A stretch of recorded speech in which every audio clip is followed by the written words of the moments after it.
me voy a reunir en Madrid con la nueva presidenta de Adif, con María Luisa Domínguez, para retomar todos los temas que tenemos en cartera y que habíamos acordado con la anterior presidenta, con Pardo de Vera, que ahora es secretaria de Estado, con la que, por cierto, hablé ayer.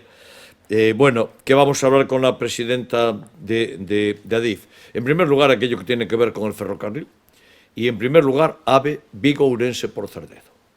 Que continúen los estudios, que continúe el estudio hidrogeológico, que se inicie inmediatamente la declaración de impacto ambiental para proyecto y obra. Y eso es para Vigo insustituible. Para Vigo es primordial y necesariamente se va a hacer. Por tanto, el AVE Vigo-Ourense por Cerdedo es prioritario, fundamental y se tiene que hacer, porque el AVE no llega a Galicia, llega a una parte de Galicia. El AVE llega a Ourense, a Santiago y a Coruña, no llega a Vigo. En este momento Vigo no tiene AVE. Hay que dar una vuelta casi hasta Santiago. Es cierto que la nueva obra de Zamora nos recorta 1 hora de viaje, es cierto que ya tenemos 3 trenes directos en un tiempo muy bueno, pero es cierto que no es alta velocidad. Y por tanto, lo que quiero es recordarle a Adif que el AVE a Vigo está pendiente.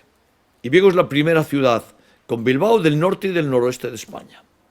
Y por tanto, el AVE no llega al norte y al noroeste de España, llega a una parte.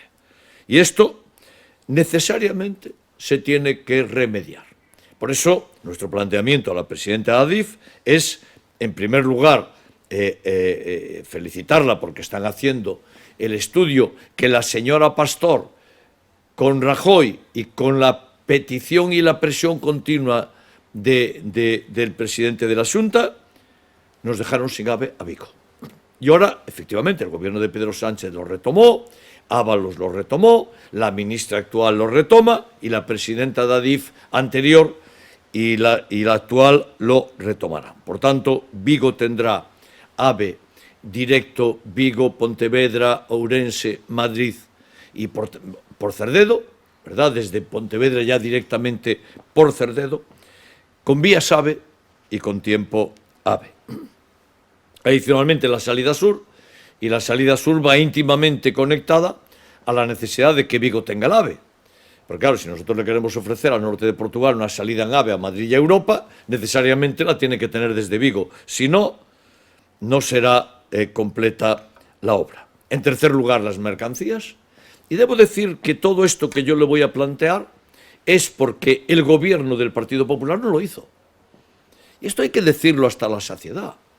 Es que, claro, la señora Pastor, yo la vi un acto oficial aquí en Vigo hace unos días en el Club Financiero, ¿verdad? Y bueno, es su derecho venir, pero que no venga a esta ciudad a actos oficiales después de habernos negado el AVE a Vigo. El AVE a Vigo lo paró la señora Ana Pastor siendo ministra de Fomento, la paró Rajoy siendo presidente del Gobierno de España, y hablo del año 2014, 2013, 2014, 2015, por las presiones de Feijóo, que no quiere el AVE desde Vigo. Feijóo quiere que vayamos por Santiago. Y lo que voy a hacer con la presidenta de Adif es retomar el que el Gobierno de España resuelva aquello que no fue capaz de hacer el Gobierno del Partido Popular.